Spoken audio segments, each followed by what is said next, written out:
Atlanta, Boulder, Indianapolis.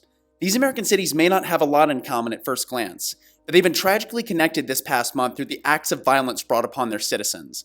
This recent onslaught of mass shootings has compelled individuals across the nation to take action, including Virginia's Attorney General Mark Herring, who threw together a virtual conference earlier this week to discuss recent advances in Virginia that will reduce gun violence, and what other measures are needed at the state and federal level to prevent further bloodshed. The hour-long conversation included several family members impacted by gun violence, one of whom was Andy Parker, father to JMU alum Allison Parker, whose life was tragically cut short in a shooting 6 years back. It was the day that Allison was killed that I knew that I had to try and make a difference. So that's when I decided that was going to be my life's work.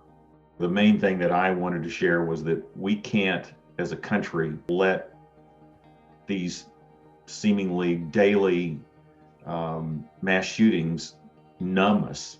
After hearing of this virtual conference, some of Harrisonburg's gun owners were predictably unhappy. Back in 2020, it was pushed for Harrisonburg to become a Second Amendment sanctuary city, demonstrating how widespread the town's gun community is.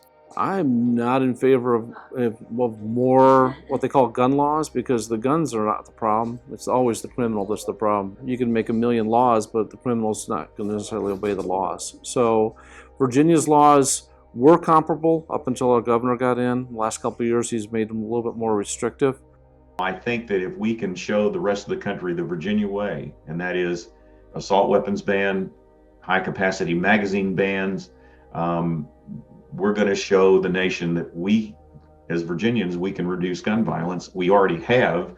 The only reason why they call this evil is because of the way it looks. This is patterned after the old military rifle. They still use it a little bit, but it's not fully automatic. It's just one pull, one round goes off. This gun will not jump up off the table and shoot anybody any more than this one will. They're tools.